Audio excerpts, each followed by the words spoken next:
صحیح بخاری حدیث نمبر 5۔ موسیٰ بن اسماعیل نے ہم سے حدیث بیان کی، ان کو ابو عوانہ نے خبر دی، ان سے موسیٰ ابن ابی عائشہ نے بیان کی، ان سے سعید بن جبیر نے، انہوں نے ابن عباس رضی اللہ تعالیٰ عنہ سے کلام الہی کی تفسیر کے سلسلے میں سنا کہ رسول اللہ صلی اللہ علیہ وآلہ وسلم نزول قرآن کے وقت بہت سختی محسوس فرمایا کرتے تھے، اور اس کی علامتوں میں سے ایک یہ تھی کہ یاد کرنے کے لیے آپ اپنے ہونٹوں کو ہلاتے تھے۔ ابن عباس رضی اللہ تعالیٰ عنہ نے کہا، میں اپنے ہونٹ ہلاتا ہوں جس طرح آپ ہلاتے تھے۔ سعید کہتے ہیں، میں بھی اپنے ہونٹ ہلاتا ہوں جس طرح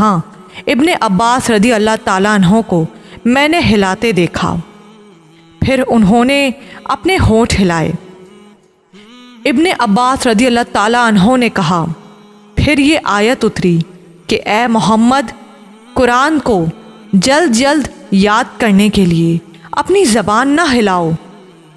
اس کا جمع کر دینا اور پڑھا دینا ہمارا ذمہ ہے۔ ابن عباس رضی اللہ تعالیٰ عنہ کہتے ہیں،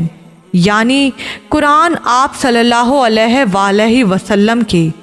دل میں جمع دینا اور پڑھا دینا ہمارے ذمہ ہے، پھر جب ہم پڑھ چکیں تو اس پڑھے ہوئے کی اتباع کرو۔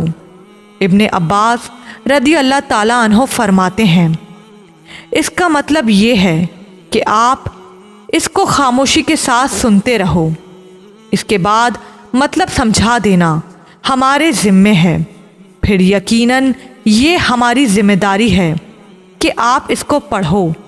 یعنی اس کو محفوظ کر سکو۔ چنانچہ اس کے بعد جب آپ کے پاس جبرائیل علیہ السلام وحی لے کر آتے تو آپ توجہ سے سنتے، جب وہ چلے جاتے تو رسول اللہ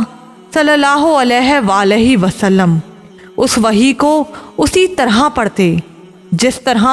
جبرائیل علیہ السلام نے اسے پڑھا تھا۔